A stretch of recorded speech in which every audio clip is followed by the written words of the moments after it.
Welcome back everyone. इस video में हम क्वांटम कंप्यूटिंग में हुई एक रीसेंट एडवांसमेंट के बारे में जानेंगे जिसने रिसर्चर्स के सामने आने वाली सबसे मुश्किल रुकावटों में से एक को हटा दिया है। क्वांटम कंप्यूटर 2 दशकों से भी ज्यादा समय से कंप्यूटेशन में क्रांतिकारी फायदे का वादा कर रहे हैं, लेकिन उन्हें नॉइज और इनस्टेबिलिटी से निपटने में बहुत दिक्कत हुई है। MIT, नेल्स बोहर इंस्टीट्यूट और दूसरे लीडिंग रिसर्च सेंटर्स की एक टीम नए ऐसे रिजल्ट्स पब्लिश किए हैं जो रियल टाइम नॉइज करेक्शन की एक NA मेथड को दिखाते हैं, जिसे फ्रीक्वेंसी बाइनरी सर्च कहा जाता है। यह मेथड क्वांटम प्रोसेसर को छोटे एक्सपेरिमेंटल स्केल से आगे बढ़ने में मदद कर सकती है, जिसने अब तक उनकी यूजफुलनेस को लिमिट कर रखा था। प्लीज अभी सब्सक्राइब करें। क्वांटम कंप्यूटिंग पारंपरिक डिजिटल कंप्यूटिंग से अलग है क्योंकि यह बाइनरी ट्रांजिस्टर के बजाय क्यूबिट्स का उपयोग करती है। क्यूबिट एक क्वांटम स्टेट है जो सुपरपोजिशन के कारण एक साथ शून्य और एक दोनों को रिप्रेजेंट कर सकता है। एक साथ कई स्टेट्स को होल्ड करने की यह क्षमता कंप्यूटेशन के लिए एक्सपोनेंशियल पोटेंशियल प्रोवाइड करती है। हालांकि क्यूबिट्स काफी नाजुक होते हैं। पर्यावरणीय गड़बड़ी जैसे इलेक्ट्रिकल फ्लक्चुएशंस या कंपन उनके कोहेरेंस में इंटरफियर करते हैं। एक बार कोहेरेंस खो जाने के बाद क्वांटम स्टेट कोलैप्स हो जाता है और कैलकुलेशन मीनिंगलेस हो जाती है। पारंपरिक कंप्यूटरों को इस तरह की वल्नरेबिलिटी का सामना नहीं करना पड़ता है क्योंकि ट्रांजिस्टर माइक्रोस्कोपिक नॉइज से प्रभावित हुए बिना 2 स्टेट्स के बीच रिलायबली स्विच कर सकते हैं। MIT के रिसर्चर्स ने बताया है कि नॉइज करेक्शन क्वांटम हार्डवेयर को बड़े लेवल पर ले जाने में सबसे महंगा बॉटलनेक रहा है। ट्रेडिशनल प्रोसेस में हर क्यूबिट के लिए हजारों कैलिब्रेशन मेजरमेंट की जरूरत होती है। लंबे कैलिब्रेशन साइकिल के बाद भी नॉइज पैटर्न इतना ही तेजी से बदलता है कि उसे ठीक ना ही किया जा सकता। इसका नतीजा यह हुआ है कि दर्जनों या सैकड़ों क्यूबिट वाले सिस्टम थोड़े समय के लिए ही काम कर पाते थे, इससे पहले कि एरर रेट उन्हें बेकार कर दे। इसने लाखों क्यूबिट्स के आइडिया को, जो पावरफुल एप्लीकेशंस के लिए जरूरी है, अचीव करना मुश्किल बना दिया। नया फ्रीक्वेंसी बाइनरी सर्च एल्गोरिथम इस प्रॉब्लम को ऐसे ठीक करने की कोशिश करता है जो एफिशिएंटली स्केल हो सके।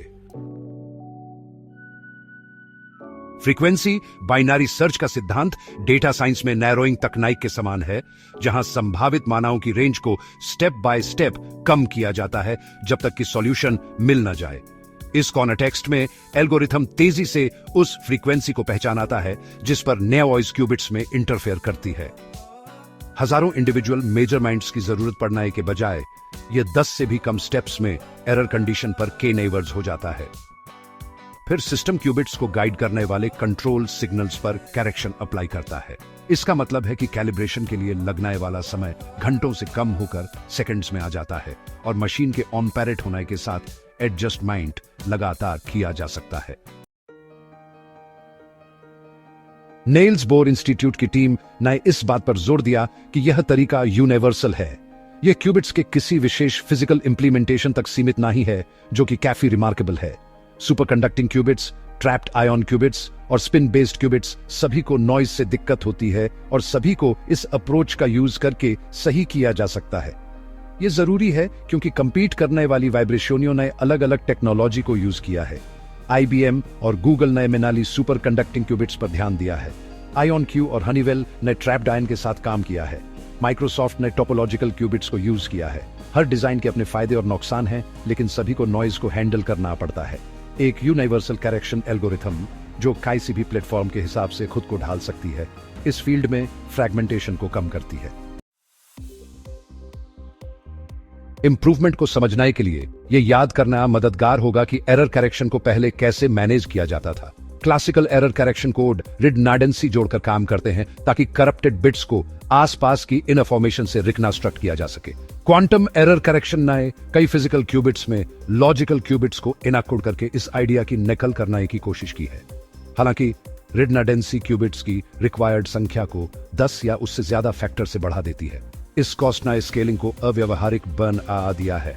फ्रीक्वेंसी बाइनरी सर्च भारी रिडंडेंसी पर निर्भर ना ही करती है, इसके बजाय यह कंट्रोल प्रोसेस को ही बहुत तेज और ज्यादा सटीक बनाती है, जिससे एक भरोसेमंद कैलकुलेशन अचीव करने के लिए जरूरी रिडंडेंट हार्डवेयर की मात्रा कम हो जाती है। रियल डिवाइसेस पर टेस्टिंग इस क्लेम को वेरीफाई करने का एक क्रूशियल पार्ट रहा है। ग्रुप ने अपने एल्गोरिथम को फील्ड प्रोग्रामेबल गेट एरेज या एफपीजीएस के साथ इंटीग्रेट किया, जो क्यूबिट सिग्नल्स को कंट्रोल करते हैं। फास्ट करेक्शन के पिछले प्रयास कंट्रोल इलेक्ट्रॉनिक्स में लेटेंसी के कारण स्लो हो गए थे। क्वांटम प्रोसेसर के पास रखे एफपीजीएस का उपयोग करके करेक्शन बिना किसी देरी के रियल टाइम में अप्लाई किया जा सकता है। डेमोन्स्ट्रेशंस ने दिखाया कि डीकोहेरेंस टाइम को कई 100 गुना तक बढ़ाया जा सकता है। यह रिजल्ट साइंस एडवांसेस जैसे पीयर रिव्यूड सोर्सेज में रिपोर्ट किया गया था और रिसर्च कम्युनिटी में इसे तुरंत अटेंशन मिली। इसके प्रैक्टिकल नतीजे काफी बड़े हैं। लंबी कोहेरेंस टाइम के साथ सिस्टम फेल होने से पहले अधिक कॉम्प्यूटेशनल स्टेप्स को एग्जीक्यूट किया जा सकता है। यह यूजी प्रॉब्लम सॉल्विंग का रास्ता खोलता है।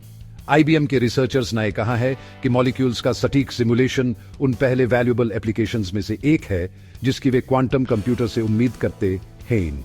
करंट सुपर कंप्यूटर बड़े मॉलिक्यूल्स के क्वांटम बिहेवियर को मॉडल नहीं कर सकते क्योंकि कैलकुलेशन एक्सपोनेंशियली स्केल होते हैं। लाखों क्यूबिट्स को कोहेरेंटली ऑन पैरेट करने के साथ एक क्वांटम प्रोसेसर सीधे मॉलिक्यूलर इंटरेक्शन की प्रिडिक्शन करके फार्मास्यूटिकल्स डिजाइन कर सकता है। यह ड्रग डिस्कवरी प्रोसेस को सालों तक कम कर सकता है और इंडस्ट्री में अरबों डॉलर तक की लागत को कम कर सकता है।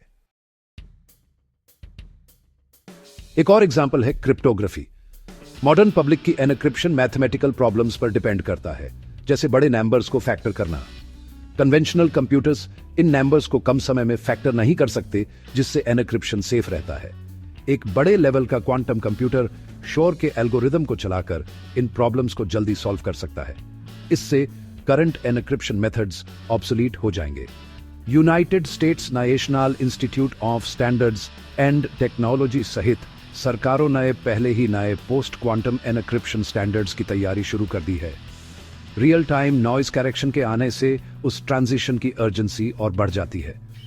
अगर लाखों क्यूबिट्स वाली मशीन 2026 तक या उसके तुरंत बाद ऑपरेशनल हो जाती है, तो एग्जिस्टिंग सिक्योरिटी इंफ्रास्ट्रक्चर्स को तुरंत रिप्लेस करने की जरूरत होगी।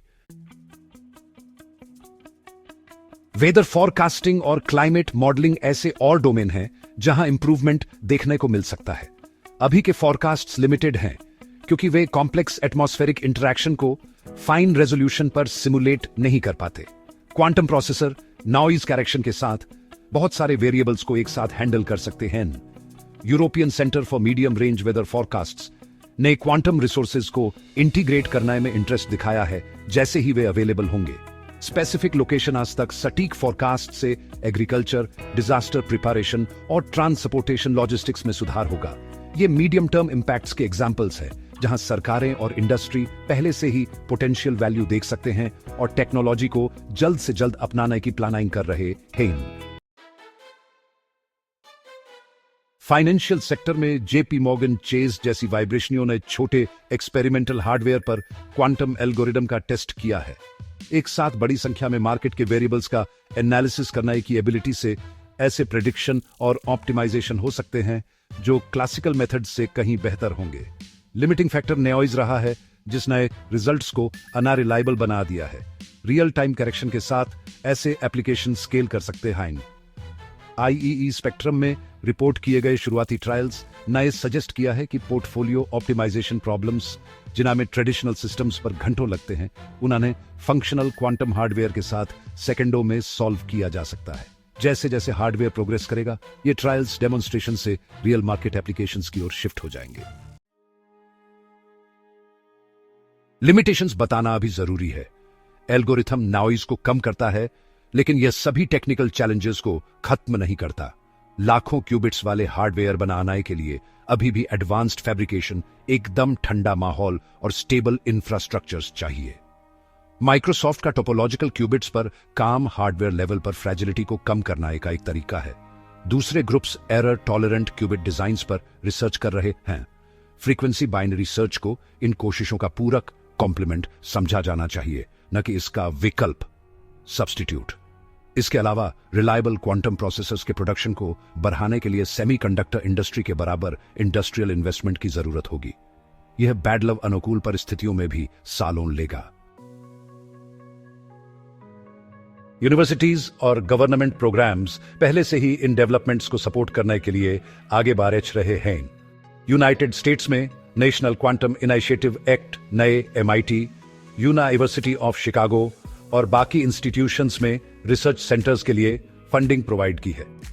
यूरोपियन कमीशन नए मेंबर स्टेट्स में काम को कोऑर्डिनेट करने के लिए क्वांटम फ्लैगशिप प्रोग्राम एस्टैब्लिश किया है। जापान की मिनिस्ट्री ऑफ कम्युनिकेशंस ने क्वांटम नेटवर्किंग प्रोजेक्ट्स में इन्वेस्ट किया है जो क्वांटम कंप्यूटर्स को एक साथ लिंक करेंगे। इनमें से हर इनिशिएटिव मानता है कि नॉइज करेक्शन में ब्रेक थ्रू टाइमलाइन को तेज करते हैं। साइंटिफिक प्रोग्रेस और इकोनॉमिक अडॉप्शन दोनों के लिए प्लानिंग नेशनल और इंटरनेशनल लेवल्स पर चल रही है। प्रैक्टिकल क्वांटम कंप्यूटिंग के ब्रॉडर इंप्लीकेशंस स्पेसिफिक इंडस्ट्रीज से कहीं ज्यादा हैं। डिजिटल इंफ्रास्ट्रक्चर की नींव उसी तरह बदल सकती है जैसे मैकेनिकल कैलकुलेटर से इलेक्ट्रॉनिक ट्रांजिस्टर तक का ट्रांजिशन हुआ था। जो वाइब्रेशनियां सबसे पहले अडेप्ट करेंगी उन्हें डिसाइसिव एडवांटेजेस मिलेंगी। 90 के दशक में जिन फर्मों ने इंटरनेट को अनदेखा किया वे ऑब्सोलीट हो गई। अब ऐसी ही रिस्क उन ऑर्गेनाइजेशंस के लिए भी है जो क्वांटम प्रगति को नजरअंदाज करते हैं। IBM, गूगल और माइक्रोसॉफ्ट पहले से ही ऐसे रोड मैप्स बना रहे हैं जो ये मानते हैं कि रियल टाइम नॉइज करेक्शन बड़े सिस्टम को फीजिबल बना देगा। जैसे जैसे कमर्शियल पोटेंशियल क्लियर होगा, दूसरी टेक्नोलॉजी वाइब्रेशनियां भी इसे फॉलो करेंगी। आगे देखें तो अगर लाखों क्यूबिट्स वाली मशीनें आम हो जाती हैं तो रिसर्च के एकदम नए फील्ड खुलेंगे। उदाहरण के लिए क्वांटम लेवल पर मटेरियल की स्टडी से ऐसे सुपरकंडक्टर बन सकते हैं जो नॉर्मल टेम्परेचर पर काम करे। यह एनर्जी ट्रांसमिशन में क्रांति ला देगा। ETH ज्यूरिख के रिसर्चर्स नए इन पॉसिबिलिटीज को एक्सप्लोर करते हुए पेपर्स पब्लिश किए हैं, लेकिन सिमुलेशन की लिमिट्स की वजह से वे अभी भी थ्योरेटिकल ही हैं।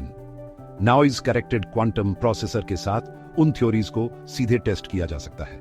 इसी तरह एरोस्पेस इंजीनियरिंग में नासा ने स्पेसक्राफ्ट डिजाइन को ऑप्टिमाइज करने के लिए क्वांटम मेथड्स की जांच की है। क्वांटम हार्डवेयर को स्केल करने से उन्हें इस काम के लिए प्रैक्टिकल टूल्स मिलेंगे। आने वाले समय के लिए टाइमलाइन बहुत छोटी है। इस ब्रेक थ्रू से पहले कई ऑब्जर्वर्स को लगता था कि बड़े पैमाने पर क्वांटम कंप्यूटिंग अभी दशकों दूर है। फ्रीक्वेंसी बाइनरी सर्च के साथ काम तेजी से हो सकता है। 2026 तक हमें लाखों क्यूबिट्स वाले मशीनों के पहले प्रदर्शन दिख सकते हैं जो यूसी काम करेंगे। यह वह समय होगा जब क्वांटम कंप्यूटिंग एक्सपेरिमेंटल साइंस से अप्लाइड टेक्नोलॉजी में बदल जाएगी। इसकी कोई गारंटी नहीं है क्योंकि मैन्युफैक्चरिंग और इंफ्रास्ट्रक्चर की चुनौतियां अभी भी हैं, लेकिन शुरुआती नतीजों से पता चलता है कि नॉइज अब मुख्य लिमिटिंग फैक्टर नहीं रहेगा। इसने रिसर्च कम्युनिटीज के बीच सोच को पूरी तरह से बदल दिया है। सभी बड़े टेक्नोलॉजिकल बदलावों की तरह वर्कफोर्स की तैयारी भी जरूरी है। यूनिवर्सिटीज और private training providers quantum information science में कोर्सेज बढ़ा रहे हैं। फॉर एग्जाम्पल, MIT उन इंजीनियर्स के लिए ऑनलाइन मॉड्यूल्स ऑफर करता है जो क्वांटम प्रोग्रामिंग सीखना चाहते हैं। प्राइवेट कंपनीज नए टूल किट्स बनाना शुरू कर दिया है ताकि सॉफ्टवेयर डेवलपर्स क्वांटम प्लेटफॉर्म्स के लिए तैयारी कर सके। ये एफर्ट्स जरूरी हैं क्योंकि एक्सपर्टीज कम है। ट्रेन्ड स्पेशलिस्ट्स के बिना सबसे एडवांस्ड हार्डवेयर भी इफेक्टिवली डिप्लॉय नहीं किया जा सकता। नेचर नैनो टेक्नोलॉजी की रिपोर्ट्स ने हार्डवेयर एडवांसेस के साथ साथ एजुकेशन और स्किल डेवलपमेंट के महत्व पर जोर दिया है। इस पल की तुलना ट्रांजिस्टर के शुरुआती दिनों से करना शिक्षाप्रद है। 1940 के दशक में इलेक्ट्रॉनिक ट्रांजिस्टर नए बड़े वैक्यूम ट्यूबों की जगह ले ली। शुरुआती एप्लीकेशन लिमिटेड थे, लेकिन 2 दशकों के भीतर उन्होंने माइक्रो प्रोसेसरों को सपोर्ट किया जिसने डिजिटल युग को डिफाइन किया। इंटरनेट ने इसका अनुसरण किया, एक ग्लोबल नेटवर्क बनाया जिसने इकोनॉमीज को नया आकार दिया।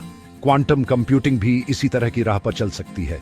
फ्रीक्वेंसी बाइनरी सर्च एक ऐसी तरक्की है जो एक टेक्नोलॉजी को नाजुक एक्सपेरिमेंट से स्केलेबल सिस्टम में बदल देती है।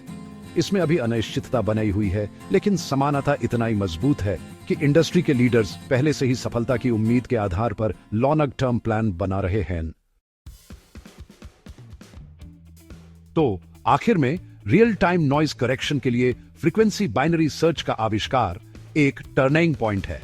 इसे MIT और नील्स बोर इंस्टीट्यूट जैसे बड़े संस्थानों ने भी वेरीफाई किया है और इसे FPGAs का इस्तेमाल करके रियल हार्डवेयर पर भी टेस्ट किया गया है। इससे क्यूबिट्स ज्यादा देर तक कोहिरेंट रह पाते हैं, कैलिब्रेशन का टाइम घंटों से कम होकर सेकंड्स में आ जाता है और यह सभी क्यूबिट डिजाइन्स पर यूनिवर्सली स्केल करता है। इसके applications drug discovery, cryptography, weather forecasting, financial optimisation और मटेरियल साइंस जैसे क्षेत्रों में हैं। फैब्रिकेशन और इंफ्रास्ट्रक्चर की लिमिटेशंस अभी भी हैं, लेकिन नॉइज की बड़ी रुकावट को बहुत कम कर दिया गया है। देखने के लिए आपका बहुत बहुत धन्यवाद। कृपया लाइक और सब्सक्राइब करें।